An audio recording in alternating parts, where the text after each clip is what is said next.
stream today. Updates in Pediatrics is a monthly live stream program which takes place on the third Wednesday of the month at noon. The program will be available online within a week or so at nortoncme.com. So today I'd like to welcome Dr. Chris Bryant, who's going to give us a COVID-19 update.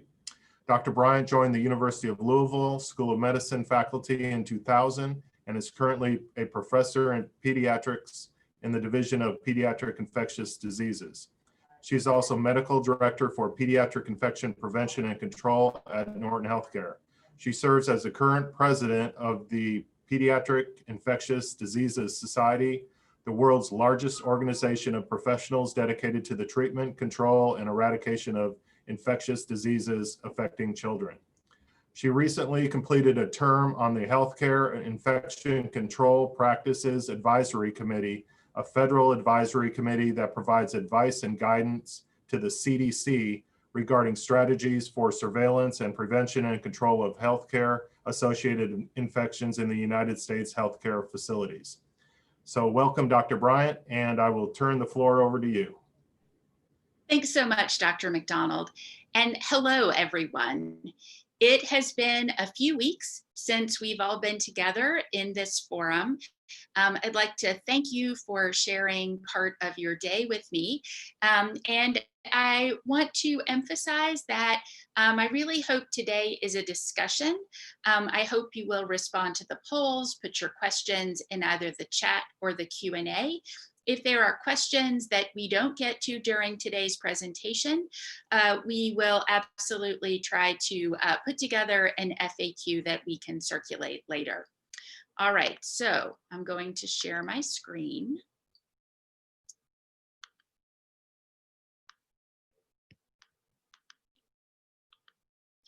And we will get started. All right. As mentioned at the beginning, I don't have any relevant disclosures. Some years ago, I was involved in a Pfizer trial of the 13-valent pneumococcal vaccine. We have a new Pfizer trial coming up that is not yet started, but I tell you that for full disclosure, even though those aren't technically relevant today, I have not been involved in any trials of COVID vaccines. All right, so this is not where I thought we would be back in June. In December, the pandemic continues to rage really out of control in the United States. We are averaging more than 200,000 new cases per day. And on December 15th alone, about 3,000 deaths were reported across from the United States. No part of the US is spared. If there's a bright spot, you can see that the number of cases per capita in Kentucky are less than our neighbors to the north, namely Indiana and Ohio, and less than our neighbors to the south in Tennessee. I'd really like to hear, though, what your experience has been over the last few months. McKenna, why don't we go to the first poll question? So, have you had COVID-19 yourself? Please choose one of the answers there. And then part two of this question is, if you've had COVID-19, and it's been at least 2 weeks since your diagnosis, do you currently feel as if you are back to normal? I'll give you just a minute to respond to the poll.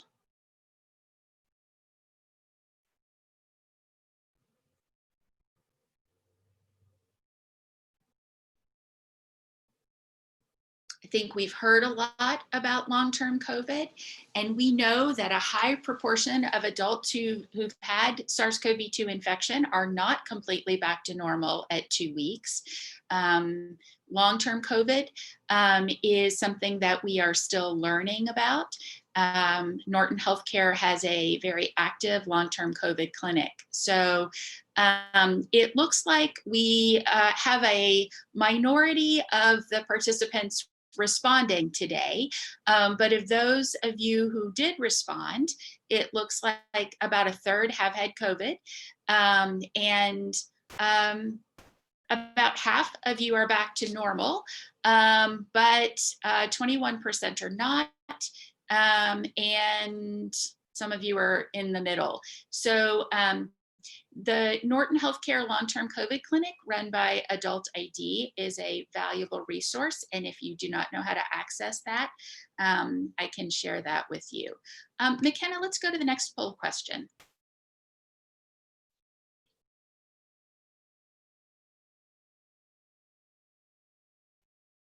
All right.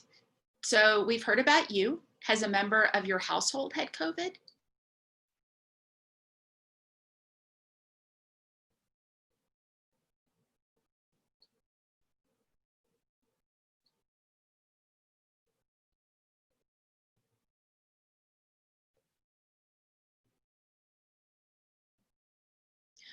All right, so this is good news, I think.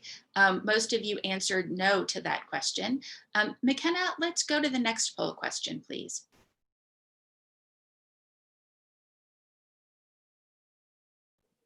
What about a colleague or a staff member, somebody who works in your office?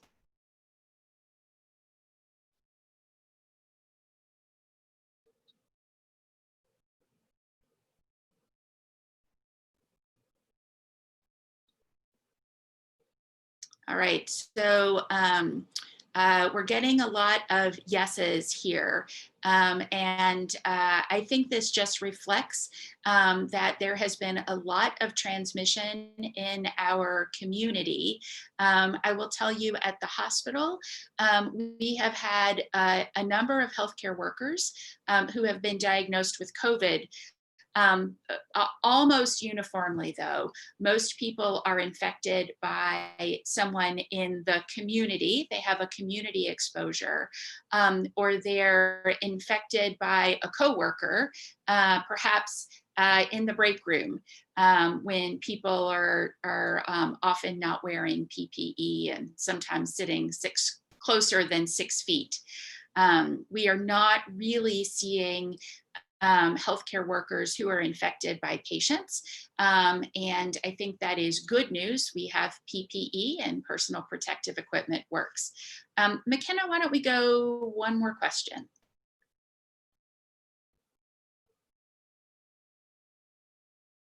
Family member or close friend?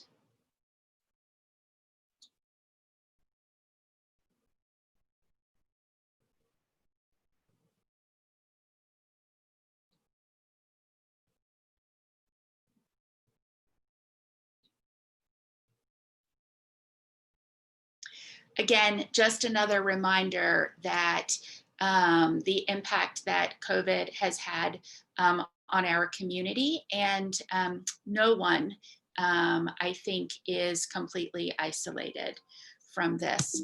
So I want to say a word about children. So at the beginning of the pandemic, we talked on these noon webinars that many experts thought that maybe kids didn't get COVID, that maybe somehow they had immunity. And what we know now is that's just not true. If we look across the United States, more than 1.6 million children have been infected with COVID-19 since the start of the pandemic.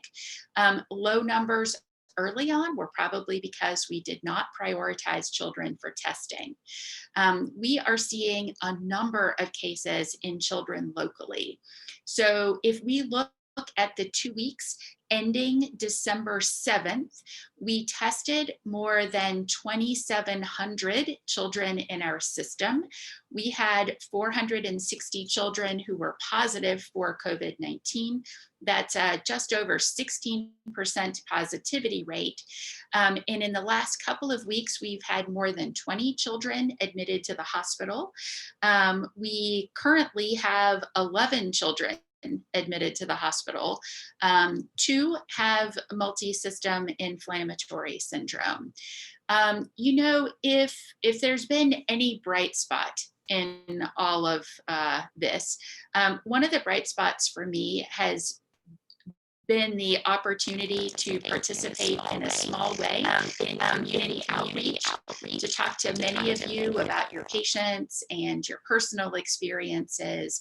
I will say that my entire group is ready and willing to be of support to you, to help answer your COVID questions, to see your patients if necessary. We know, we talked a little bit about long haul COVID in adults. We don't have a lot of data in children, but we know it happens. So my group, Pediatric Infectious Diseases, that is part of NCMG, has a COVID long-term clinic. It's not a separate clinic. We're seeing patients throughout the week, but we can do an initial evaluation and then refer patients to the appropriate subspecialist. I think we've seen 5 or 6 pediatric patients with long-term or long-haul COVID thus far. One of those kids we actually diagnosed with something else. That child had acute EBV infection. So we are very willing to see your patients with a physician referral. McKenna, could we go to the next question?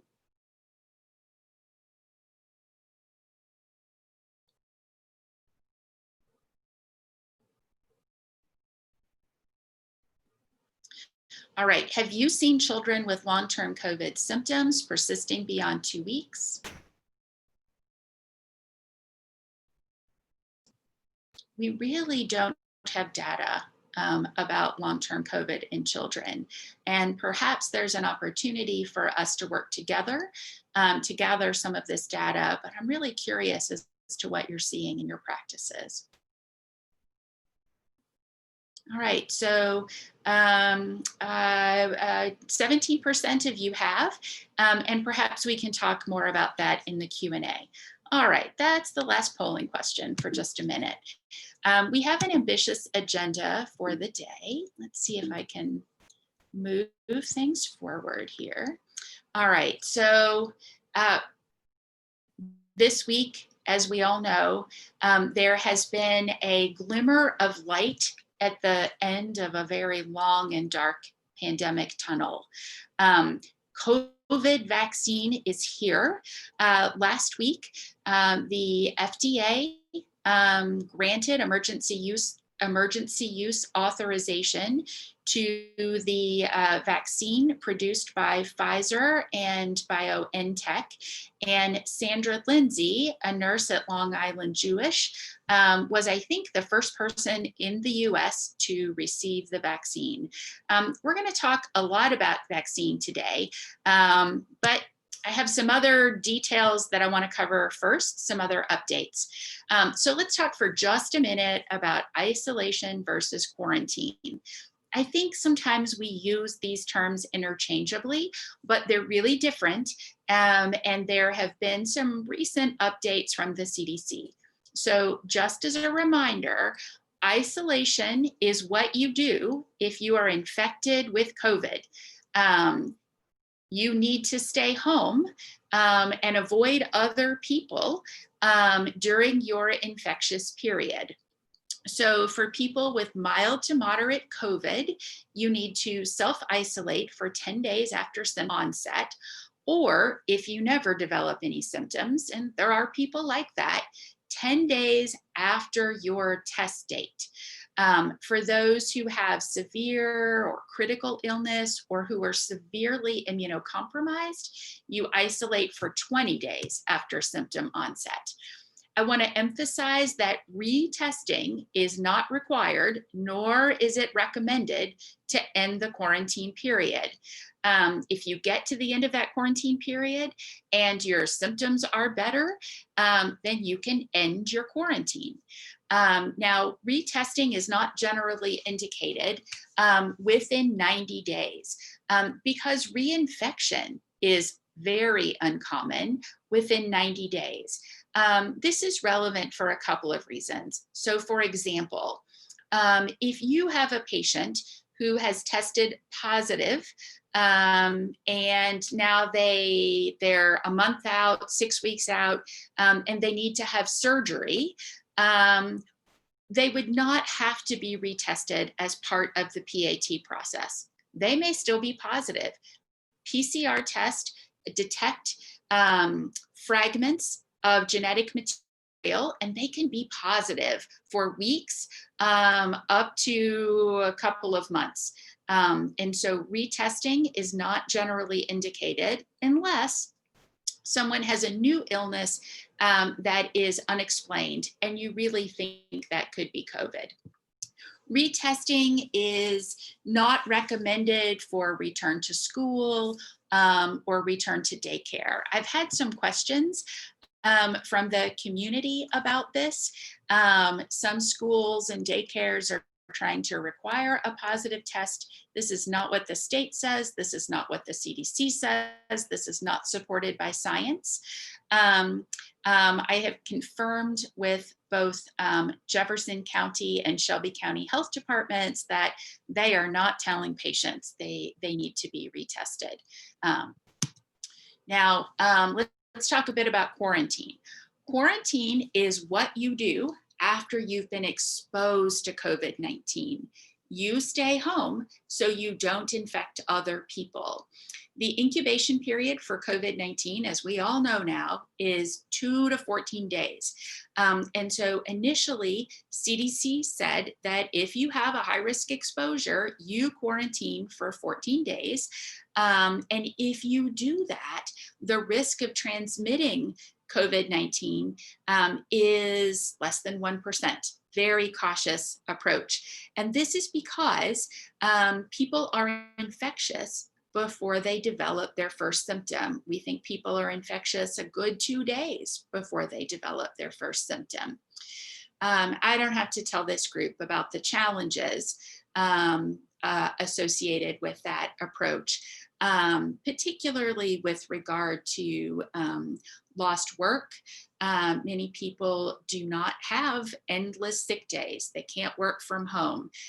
In some cases, a 14-day quarantine has resulted in a shortage of healthcare workers.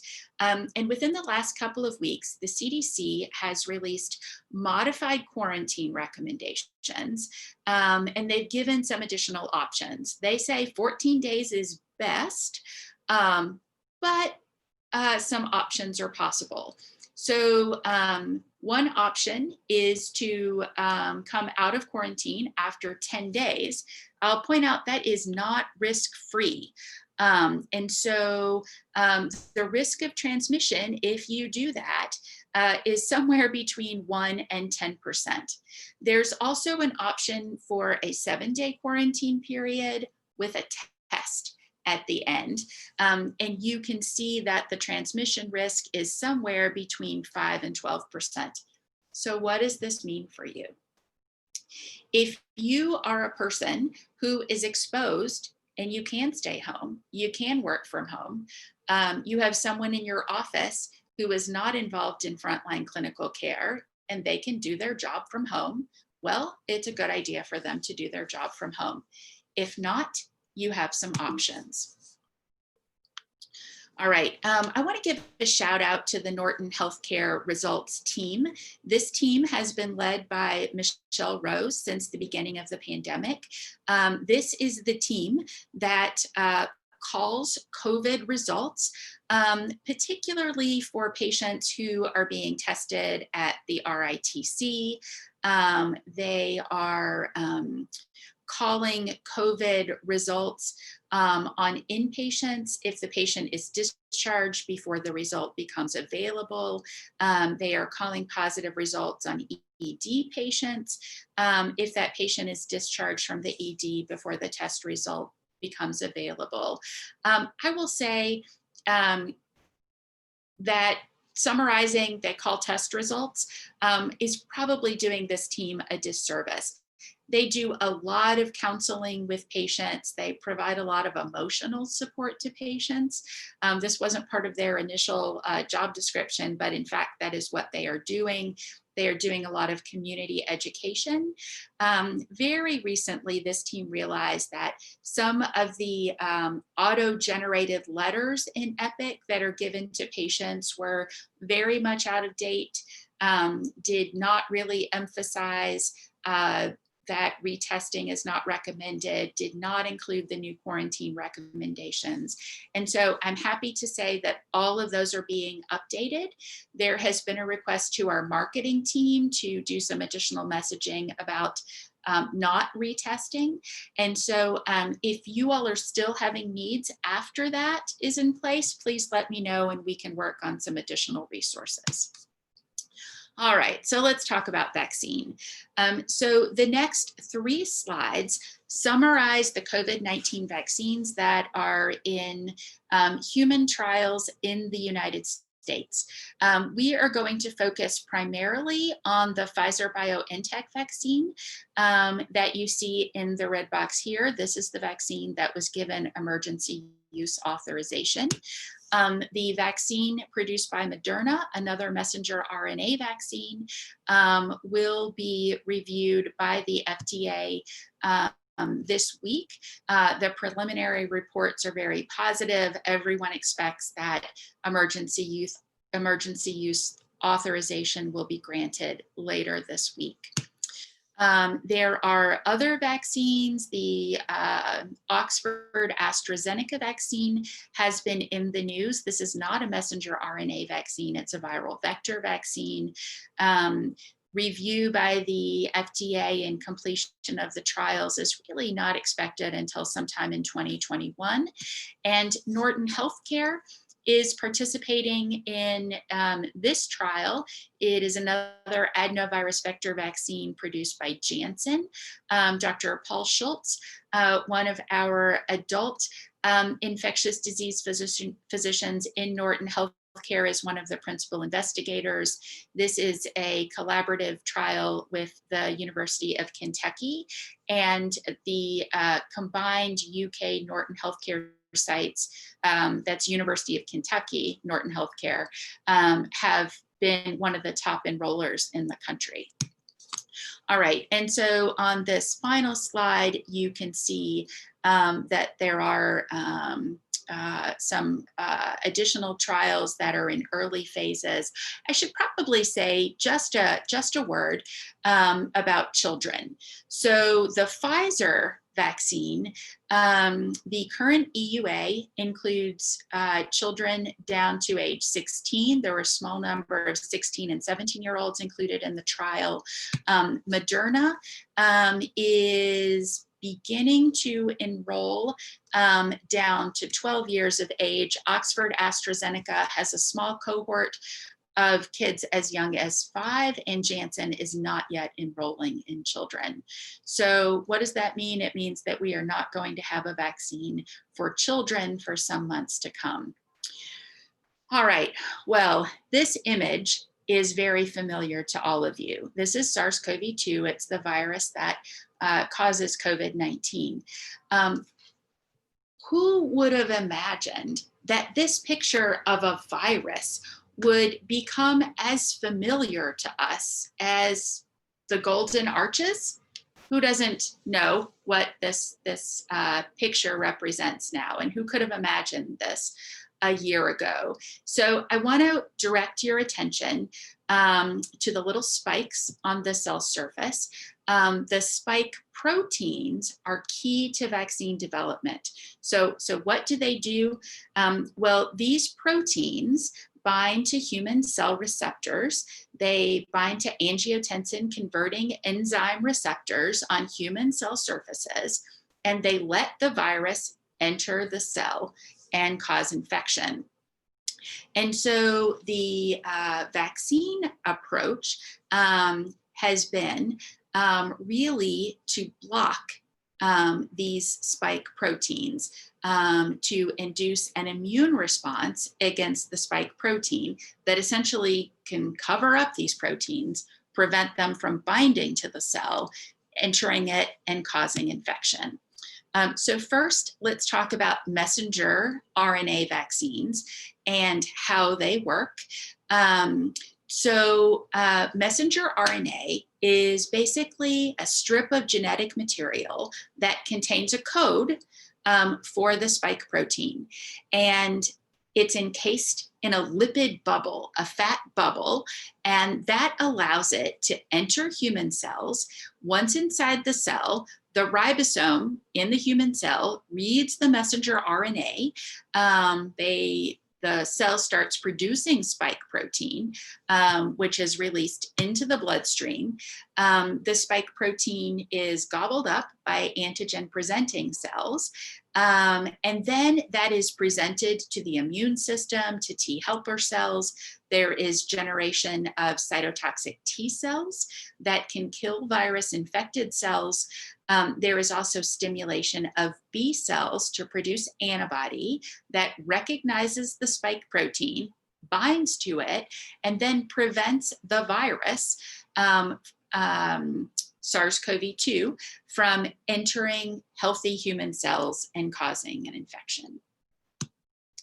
All right, so I've mentioned adenoviral vector vaccines as well. We're really not going to talk about the Oxford Astrazeneca vaccine today, nor the Janssen vaccine, but I just want to remind you how they work.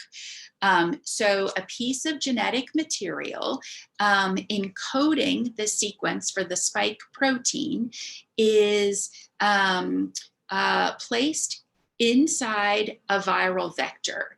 And so adenoviruses have been used for this, but specifically non-replicating adenoviruses. The viruses that are used for the vaccines don't replicate inside humans, so they're not going to give you an adenovirus infection. The Oxford Astrazeneca vaccine actually uses a chimpanzee adenovirus. So the virus enters the cell, it goes to the cell nucleus, the cell starts to generate spike protein, which is released into the bloodstream, and that then stimulates the immune system, much as we saw before. I've included a reference at the bottom. There is really a wonderful presentation in JAMA with a video that you can check out if you want to learn more about how these vaccines work. All right, so we're going to talk about the messenger RNA vaccines, and I'm really going to focus on the Pfizer product because that is the one that is going to be used first. It's the one that currently has emergency use authorization. I just want to give you an idea of how the Pfizer and Moderna vaccines compare. So the Pfizer vaccine, they both require 2 injections. The Pfizer vaccine requires 2 21 days apart. The Moderna vaccine requires 2 injections 28 days apart. Now, in terms of the EUA, there is a 4-day grace period. So the Pfizer vaccine can be given as early as 17 days after the first dose. Really, you don't want to go beyond 21 days. If something happens and somebody misses that 21 day, then you give it as soon as possible. We'll have to see what the EUA for Moderna says. I've already mentioned that the Pfizer EUA includes children down to 16 years of age. Moderna did not submit data about individuals less than 18 years of age. They both have approximately 95% effectiveness. You all know, maybe just from watching the news, that the Pfizer vaccine has to be stored at super cold temperatures. So storage is at minus 75 degrees Celsius. I'm suspecting you don't have a minus 75 degree freezer in your office. This is being shipped really to large healthcare systems and hospitals that have the capacity to deal with this. The Moderna vaccine, their requirements are a little easier to deal with, and it's thought that likely the Moderna vaccine really be prioritized for smaller hospitals, potentially for physicians' offices ultimately. Note that once you mix the vaccine, you have to give it really rapidly within 6 hours. I just want to spend a minute talking about 95% effectiveness, right? We've all been celebrating this. The vaccines are very effective, but what does that actually mean? I'm going to show you the data in several different ways. So for the Pfizer BioNTech vaccine, more than 43,000 people have received 2 doses of the vaccine. This is what 95% effectiveness looks like. 7 or more days after the second dose, there were only 9 cases of COVID in those who got vaccine, compared to 172 cases in those who got placebo. This is kind of the ideal situation. So at least a week after the second dose, this is when you're really seeing the maximal effect of the vaccine. I'll point out that in the Pfizer trial, there were not many cases of severe COVID. There was 1 case of severe COVID in the vaccine cohort, and I think 9 cases in placebo. So we don't have as much data as we would like about how well this vaccine does against severe COVID.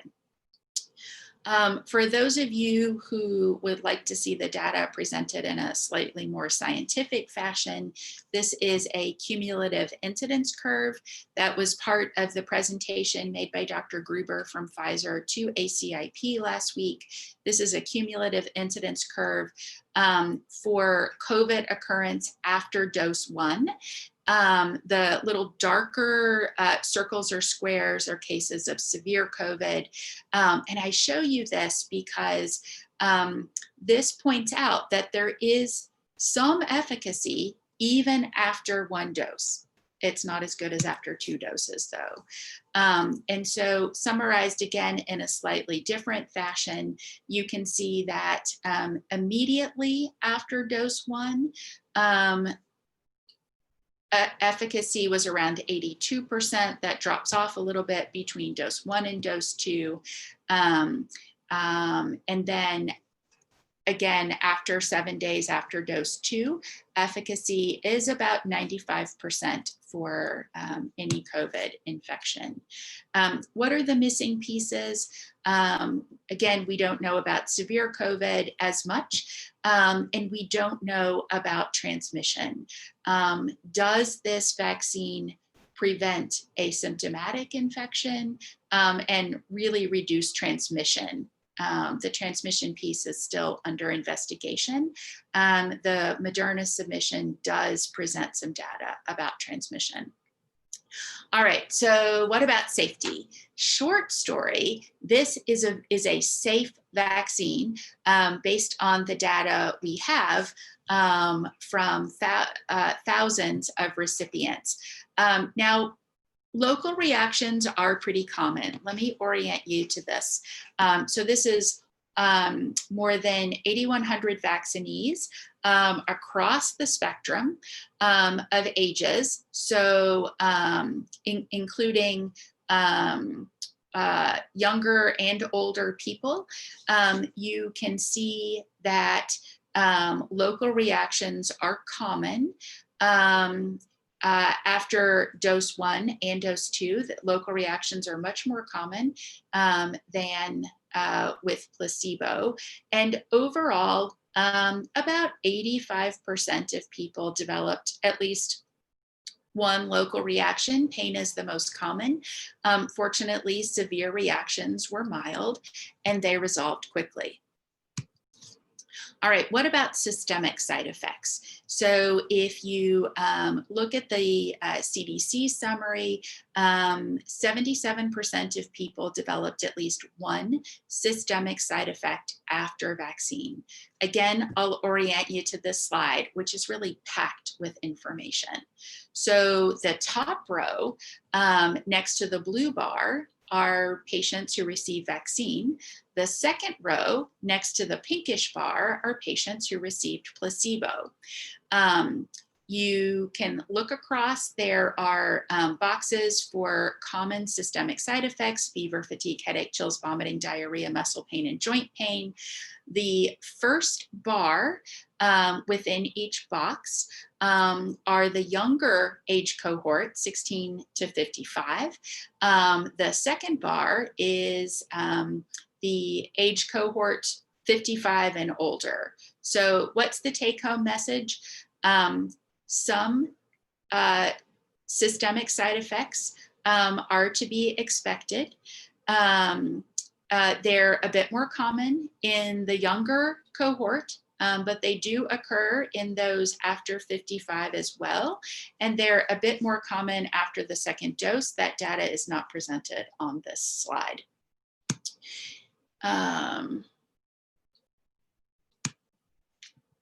All right. So I showed you first dose and second dose. All right. So now why am I telling you this? This, I think, is important, particularly for occupational health and for planning how we're going to roll out the vaccine. I think we need to expect that some people who get the vaccine, some healthcare workers, are going to develop symptoms that are going to make us say, is this person having a vaccine reaction? Or might they have COVID-19? And so the CDC has presented guidance, which I've summarized on the next 3 slides. If it's unsure, if you're unsure, if somebody has fever, fatigue, headache, chills, myalgias, arthralgias, and you say, oh, this could be due to vaccine, or it could be due to an infection, SARS-CoV-2 or something else, and the person feels well enough to return to work, you can return them to work without viral testing, as long as they don't really have fever, and they only have signs and symptoms that are known to occur after vaccination. In healthcare settings, a fever is defined as 37.8. If symptoms do not improve or they persist more than 2 days, you exclude from work and you consider testing for SARS-CoV-2. If someone has typical viral symptoms, cough, shortness of breath, rhinorrhea, sore throat, loss of taste or smell, well, that's not a vaccine reaction. You exclude that person from work and you decide what evaluation they need, and when they come back to work depends on what you find. I want to emphasize that this is, based on all of the data we have now, a very safe vaccine. We know that rare side effects may not be identified, though, until this vaccine is given to hundreds of thousands of people. And so the CDC has put together a very robust safety monitoring plan.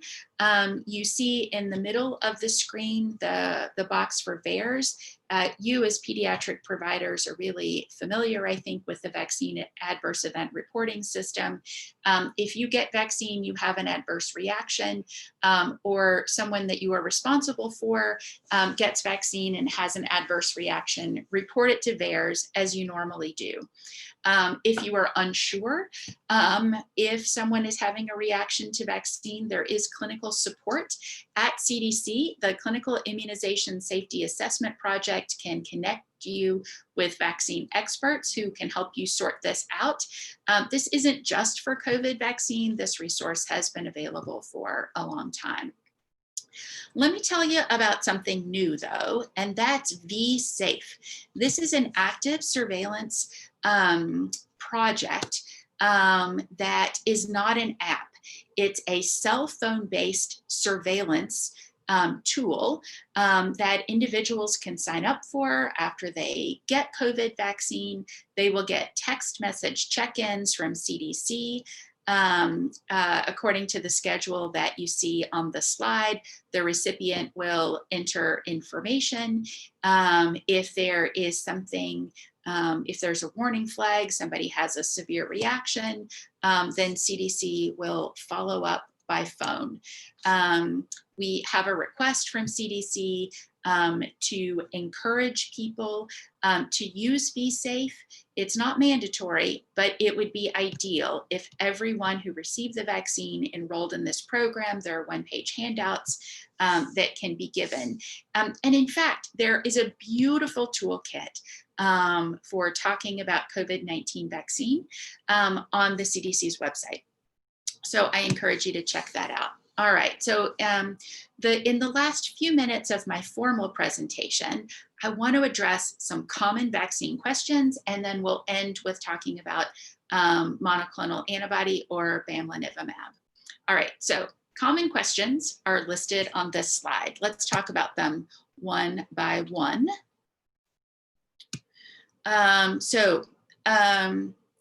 I get the vaccine if I've had prior infection? So the answer to that is yes. There were patients with COVID-19 who were included in the vaccine trials prior COVID-19 infection, and the vaccine appeared to be safe and effective in them as well. So CDC says if somebody has a history, go ahead and offer them vaccine. Wait until the acute illness resolves, though, as we do with all vaccines. And you want to make sure they're not infectious because you'd rather not bring them into your healthcare facility if they're still infectious. Now, we do know that reinfection is unlikely within the first 90 days after acute infection. And so you may want to delay somebody to the end of that 90-day period, particularly given that this is a scarce resource. And it would, in the truth of the world, likely be better to prioritize vaccine for those who have no immunity, but that is not mandatory. And within Norton Healthcare, we are scheduling people according to their job risk, and the current plan is not really looking at prior infection. All right. Let me see here. Okay. What about pregnancy? So pregnant women were not included in the trials. We really don't have data about the safety of this vaccine in pregnant women, but it's an inactivated vaccine, and we give other inactivated vaccines to pregnant women. So pregnant women may choose to be vaccinated if they are part of a group that is recommended for vaccination, like healthcare workers. Pregnant women are encouraged to have a discussion with their healthcare provider about the risk and benefits of vaccine, but that is not required. There will be no doctor's note requirement for pregnant women, and there is no need to get a pregnancy test before vaccine is given, and no need to defer pregnancy for a certain time period after vaccine. What about COVID-19 vaccine and kids? The Pfizer vaccine is approved, as I mentioned, not approved, let me rephrase. The vaccine emergency use authorization covers individuals down to 16 years of age. That's based on a limited amount of data. If you have a teenager, 16 or 17 years old, who falls into a category that's recommended for immunization, let's say we had someone who was a healthcare worker who happened to be that young, then they could be given the vaccine. What about COVID-19 vaccine and allergies? This has been in the news a lot. On day one of immunization in the United Kingdom, there were some allergic reactions noted in people who had a history of anaphylaxis. And so our colleagues in the United Kingdom made a statement about not giving COVID-19 vaccine, at least the Pfizer product, to those who had a history of severe allergic reactions. So what does the EUA say?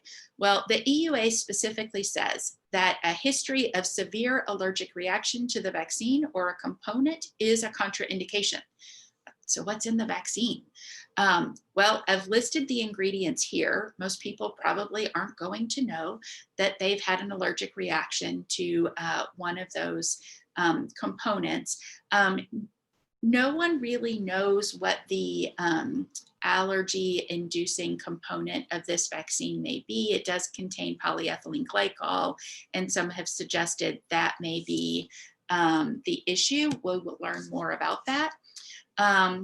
If someone has a history of severe allergic reaction to another vaccine or to any injectable therapy, injectable means IV, IM, sub-Q, that's a precaution. You conduct a risk assessment, you counsel about risk and benefits, and you observe for 30 minutes if the vaccine is ultimately given. So let's say someone had anaphylaxis to another vaccine, Shingrix. Could they still get the Pfizer COVID-19 vaccine? The answer is potentially yes, if you do these things. When will it be my turn? Big shout out to my friend and our colleague, Claudia Espinosa. Claudia, as you know, moved to Florida about 2 years ago now. She works at Tampa General Hospital, and she was in the group in her hospital prioritized to receive vaccine. She got her vaccine this morning. I will say that there is broad guidance from ACIP, and then the states are charged with translating this into specific vaccine recommendations. So prioritization looks a little bit different from state to state. Currently, as you know, healthcare workers and those who live and work in long-term care facilities are prioritized to be first, but we don't have enough vaccine for all healthcare workers. So within the broad category of healthcare workers, there is a tiered system. Within Norton Healthcare, the tiering is based on anticipated risk to patients with COVID-19 and high-risk procedures that, so for example, aerosol generating procedures. So currently within our system, first tier are people who work in the emergency department, people who work in the ICU, respiratory therapy, and I believe anesthesia is included in that as well. And yes, pediatric providers are included in that. So I don't have a firm answer. When will it be your turn? I will say that this is the national ACIP recommendation. As larger numbers of doses become available, the target populations will expand. And we all just have to be patient and wait our turn. I've had some questions from those of you who don't work for Norton Healthcare. You've asked, when will it be my turn and how will I get my vaccine? So if you are on the medical staff, you, I believe, are included in our plan, and you will have access to vaccine when your colleagues who do similar work are prioritized for vaccine. The people who work in your office will fall into a different bucket, however. All right, so I'll close very briefly by talking about bamlanivimab. This is a monoclonal antibody against the spike protein. Because that word is hard to say, we're just going to call it BAM. It blocks viral attachment and entry into human cells. Think of it as really just covering up the spike protein, so the spike protein can attach. There is an emergency use authorization that includes children who are at least 12 years of age and 40 kilos. But this monoclonal antibody is not routinely recommended for children. So recognize that this monoclonal antibody is a therapy that potentially holds promise, but we have absolutely no data in children. And so its indication at this point in time under the EUA is to give it to people who have mild COVID illness, hopefully to prevent them from progressing to severe disease. We in Norton Healthcare, there's a plan for adults. This can be ordered for adults by any provider, and it is administered in one of the outpatient infusion centers. Because both NIH and IDSA say this is not really routinely recommended in children, and we have no efficacy and safety data. We have a slightly different plan for children that requires prior approval. If you think you have a patient who qualifies, you will call Peds ID while we're working out the details over the next week or two. You can call me directly. The mandatory criteria is your patient has to have COVID-19 infection proven by a viral test. They have to have symptoms. They need to be within 10 days of symptom onset. They have to be an outpatient. We don't give this to inpatients. Once you're sick enough to be hospitalized, this is not indicated. And you have to be at risk for progressing to severe COVID. Our internal criteria, we have a tier 1 and a tier 2. Tier 1 is listed on this slide. What does high level immunosuppression mean? It's defined in the Red Book, and I've tried to outline what hemodynamically significant congenital or acquired heart disease means. I want to give a shout out to my colleagues, particularly Dr. Victoria Statler, who has taken a lead on this, Dr. Jyoti Vidwan, Dr. Dan Blatt, and Dr. Drew Stahl, who have been helping to develop these criteria. Tier 2 are listed on this slide. This is really strictly from the EUA. This could be given to a lot of patients, but really our intent is not to give it to a patient who has well-controlled diabetes, well-controlled asthma. That is my last slide. It's been a whirlwind. I'm going to stop screen sharing and turn it back over to Dr. McDonald to pose questions. All right, thanks, Chris. That was very good. Some questions. When you said that the medical staff was kind of included in rolling out the vaccine, does that include community pediatricians that are on the medical staff?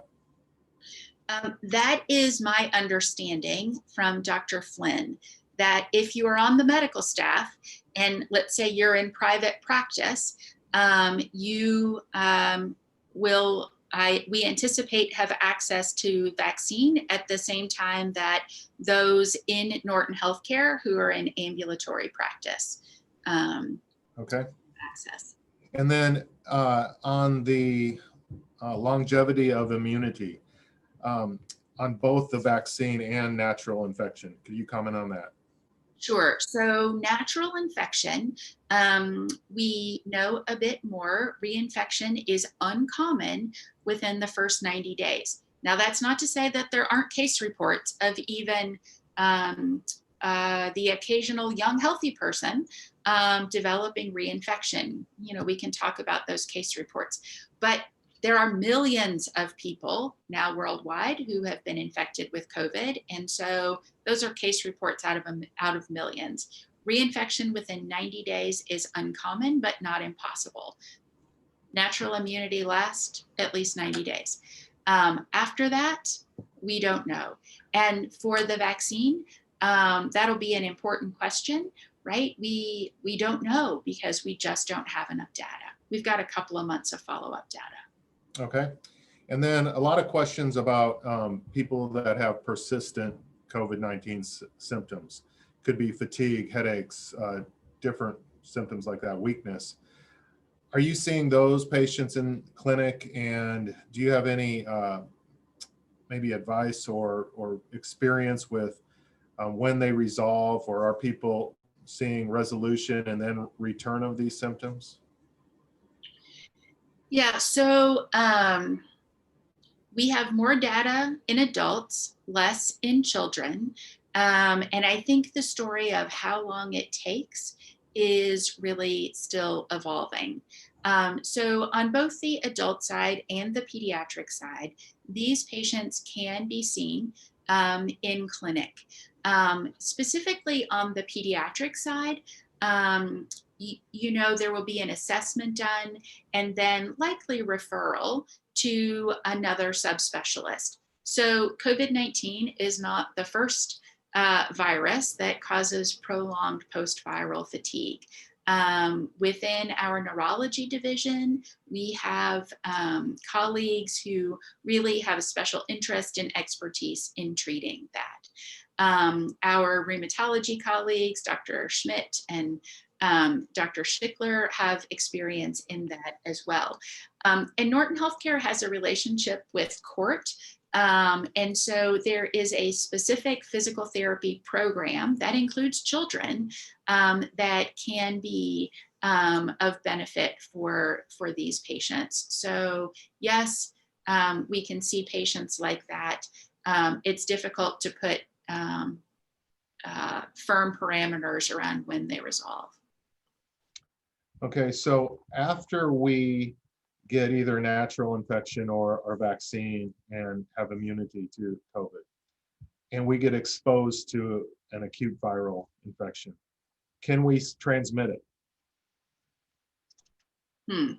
So I've been vaccinated and then I get exposed to someone with COVID-19. Right. I mean, I guess we have IgG antibody to it, but it's coming through our respiratory tract. We're not going to produce our IgA to it, are we? I have not seen data about IgA. I guess the question is, right, if you're exposed, do you get infected? And then if you get infected, then do you go on to produce enough virus in your respiratory tract that it could transmit to somebody else? Yeah, I think back to the RSV study on the nurses that all had RSV antibody and they were exposed to RSV, and 50% of them had detectable virus, and of those only 50% had symptoms and 50% didn't. So I assume that there's a group out there that are asymptomatic, they're able to spread it. Yeah, I think in terms of after vaccine, this is still an evolving story. We're really going to have to see what this vaccine does in terms of preventing symptomatic or asymptomatic infection with enough virus to cause infection.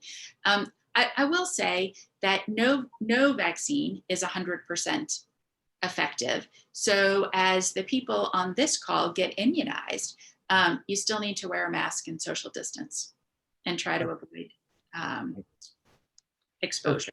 So currently the CDC is recommending that routine flu vaccination in people that are either have suspected or are quarantined or from an exposure to delay this. Is that recommendation just out of the abundance of caution, or is that, that's something we don't typically do with other viral infections? Yeah, so some of this recommendation is really based on if somebody is potentially acutely infectious or they're in quarantine, they may be infectious, you don't want to bring them into your office, right? If you can, you want them to stay at home. So you vaccinate them after they are no longer infectious. There is some language on the CDC site that says consider delaying flu vaccine if you've got somebody there and they're acutely infected. I will say at the hospital, when we have someone who's been hospitalized with COVID and they're better and ready to go home, we are giving them vaccine. And so I can say it's not a contraindication to give. Okay, good. You just have and so, in general, the children have done better than adults with COVID. Is this because of a decrease of ACE2 receptor in their lungs and upper respiratory system? That has certainly been one of the theories that has been proposed. Another theory has been that Children are routinely exposed to common cold coronaviruses, and maybe there's some cross-reactive protective immunity. I think the truth is we don't know. And you know, as you know, you've seen plenty of kids in our own ICU with this. There is the rare child that develops severe COVID. Yeah. There's a question about the Janssen single injection vaccine, and I guess that gets into you know, the difference between the messenger RNA vaccines versus the you know, this adenovirus carrier. Can you, I guess that's a ways out before that trial finishes? Yes. So I think what I understand here locally is that we are pretty close to reaching our target enrollment, but that trial is still enrolling and I've not seen data. The Oxford Astrazeneca vaccine, which is also adenovirus vector, just a different adenovirus, that's 2 doses. Okay. And have we seen much EBV? There's some questions just related to the fatigue, and you know, is it really COVID, or have we seen EBV in the community currently? Yeah, I'm aware of at least one patient who's been seen in the ID office that had long-term COVID symptoms and actually had acute EBV. Okay. All right. Well, Dr. Bryant, thank you so much and for joining us. And everyone, next month we will have update in pediatrics on January 20th.